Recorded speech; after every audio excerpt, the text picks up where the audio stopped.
श्री शिवाय नमस्तुभ्यम दोस्तों, हर हर महादेव, जय महाकाल। मैं प्रतिभा शर्मा एक बार फिर से स्वागत करती हूँ आप सबका मेरे यूट्यूब चैनल पर। दोस्तों, नया साल शुरू हो चुका है और इस नए साल का हर एक दिन बहुत ही खास, बहुत ही विशेष है। मैं बात करने वाली हूँ 9 जनवरी, जिस दिन पड़ने वाला है गुरुवार। जी हाँ, गुरुवार के दिन कौन से ऐसे विशेष उपाय हैं जो आपको करने चाहिए, या कौन से ऐसे विशेष उपाय हैं जो आप गुरुवार के दिन अगर करते हैं तो आपकी कोई भी विशेष, कोई भी इच्छा, कोई भी अधूरी कामना जो है, जो रह गई है, जो पूरी नहीं हो रही है, ऐसी कोई भी इच्छा जो आपकी है वो आप मांगते हैं, तो इस गुरुवार के दिन किए हुए उपायों से आपकी वह इच्छा जरूर पूर्ण होती है। तो दोस्तों, 9 जनवरी को गुरुवार का दिन पड़ रहा है और इस दिन आपने एक छोटा सा प्यारा सा उपाय करना है, छोटी सी प्यारी सी बेलपत्र के साथ में। जी हाँ दोस्तों, इस उपाय के लिए यहाँ पर हमें लेना है एक बेलपत्र जो कि खंडित नहीं होनी चाहिए। खंडित यानी कि कहीं से भी कटी पिटी हुई नहीं होनी चाहिए। आपको एक बहुत ही प्यारी सी बेलपत्र लेनी है जो कि महादेव की सबसे प्रिय चीज मानी गई है। साथ ही साथ इस उपाय के लिए हमें लेना है लाल चंदन। आपके पास लाल चंदन है, आप लाल चंदन का प्रयोग कर सकते हैं। आपके पास पीला चंदन है, आप पीले चंदन का प्रयोग कर सकते हैं। यानी कि कोई भी चंदन आप यहाँ पर प्रयोग में ले सकते हैं। साथ ही साथ हमें लेनी है चने की दाल।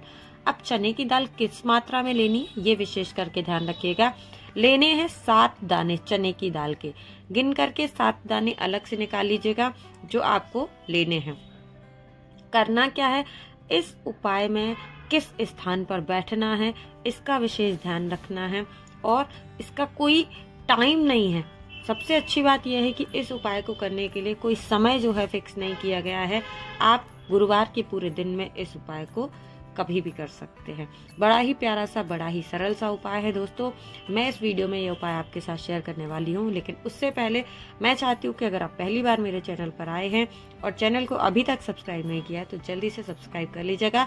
वीडियो अच्छा लगे तो कमेंट में महादेव का कोई एक नाम जरूर लिखिएगा, और अगर कुछ समझ ना आए तो आप कमेंट बॉक्स में पूछ सकते हैं। तो चलिए बात करते हैं इस वीडियो के पहले उपाय की, जिसमें आपको लेना है प्यारी सी सुंदर सी बेलपत्र, चने की दाल के 7 दाने, साथ ही साथ पीला या लाल चंदन। ये 3 चीजें लेनी है और लेकर के पहुंच जाना है आपको महादेव के शिवलिंग के पास। यानी कि जहां कहीं भी घर के आसपास शिवालय है वहां पहुंच जाइएगा। ध्यान रखिए कि इस उपाय को सिर्फ गुरुवार के दिन करना है। तीनों चीजें लेकर के आपने महादेव के शिवलिंग के समक्ष पहुंचना है। हमेशा की तरह आपका मुख होना चाहिए जलाधारी की तरफ, यानी कि शिवलिंग के ठीक पीछे खड़े होकर के आपको शिवलिंग के ठीक पीछे खड़े होकर के जलाधारी की तरफ मुख करके बैठ जाना है। बैठ करके सर्वप्रथम क्या करना है, सबसे पहले जो हमारी बेलपत्र है उस बेलपत्र की जो सबसे बड़ी पत्ती होती है, उस सबसे बड़ी बेलपत्र पर आपको चंदन का लेप करना है। आपके पास लाल चंदन है तो लाल चंदन का, यदि आपके पास पीला चंदन है तो पीले चंदन का लेपन करके आपको अच्छे से पूरी पत्ती के ऊपर लगा देना है, लेप कर देना है। जो 7 चने की दाल के दाने हैं वो आपको बेलपत्र के ऊपर रख लेने हैं और इस बेलपत्र को आपको सीधे हाथ में लेना है। यानी कि अपने राइट हैंड में इस बेलपत्र को रखना है और उसके ऊपर बीच वाली पत्ती का जो चिकना भाग होता है उसके ऊपर लाल चंदन लगा करके 7 चने की दाने जो है वो दाल के, वो आपको रखने हैं और बिल्कुल बैठना है महादेव के पीछे की तरफ। यानी कि आपका मुख होना चाहिए उत्तर दिशा जलाधारी की तरफ। वहां बैठ करके आपने क्या करना है, ध्यान रखिएगा, वहां बैठ करके आपको ये पूरा सब तैयार कर लेना। अपने हाथ की गदेली पर ये सब रख लेना है और ईश्वर का, महादेव का ध्यान करना है।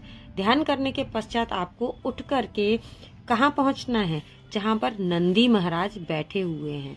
और नंदी महाराज का एक पैर तो होता है मुड़ा हुआ पीछे की तरफ और दूसरा पैर जो होता है उठा हुआ, तो आपको उसी तरफ जाकर बैठना है जिस तरफ नंदी महाराज का उठा हुआ पैर है। उस स्थान पर जाकर के आपको बैठ जाना है, उस साइड में जाकर के आपको बैठ जाना है जिस स्थान पर नंदी महाराज का उठा हुआ पैर है। और वहां पहुंच करके आपको महादेव का स्मरण करते हुए आपकी जो भी इच्छा, जो भी विशेष, जो भी मनोकामना है जो कि बहुत समय से पूरी नहीं हो पा रही है, अधूरी पड़ी हुई है, उसके बारे में आपको महादेव को अपनी बात बतानी, अपनी कामना महादेव को कहनी है और महादेव से प्रार्थना करनी है कि हे ईश्वर, जो भी हमारी परेशानियां उनको आप दूर कीजिएगा। और ये इस प्रकार की हमारी मनोकामना है जो कि बहुत समय से अटकी हुई है। बहुत प्रयत्न कर लिया, बहुत कोशिश कर ली, लेकिन हमारी जो इच्छा है, जो विश है, जो मनोकामना है, पूर्ण नहीं हो पा रही है। तो कृपया इस पर, हमारी जो इच्छा है इस पर आप ध्यान दें और अपनी कृपा दया दृष्टि हमारे ऊपर बनाए रखें। जिस भी तरीके से आप प्रार्थना करना चाहें, इस तरीके से आपको प्रार्थना करनी है नंदी महाराज के उठे हुए पैर के पास बैठ करके। पुनः आपको उठ करके शिवलिंग के पीछे की तरफ आना है। मुख होगा जलाधारी की तरफ, यानी कि उत्तर दिशा की तरफ। और जो आपके पास बेलपत्र है, यह बेलपत्र आपको महादेव के शिवलिंग के ऊपर समर्पित कर देना है। डंडी का भाग होगा जलाधारी की तरफ और इस तरीके से आपको बेलपत्र शिवलिंग के ऊपर समर्पित कर देना है। दोस्तों, बहुत सरल सा उपाय है, सबसे आसान उपाय है। इस उपाय को आपको जरूर करना चाहिए इस गुरुवार के दिन। अब इसमें मैं फिर से इस बात को इंक्लूड करना चाहूंगी, जोड़ना चाहूंगी। बहुत सारे लोग बोलते हैं कि कोई भी उपाय, तो इसमें क्या हमें जल नहीं चढ़ाना है महादेव के ऊपर, क्या पहले जल चढ़ाना है, क्या बाद में जल चढ़ाना है।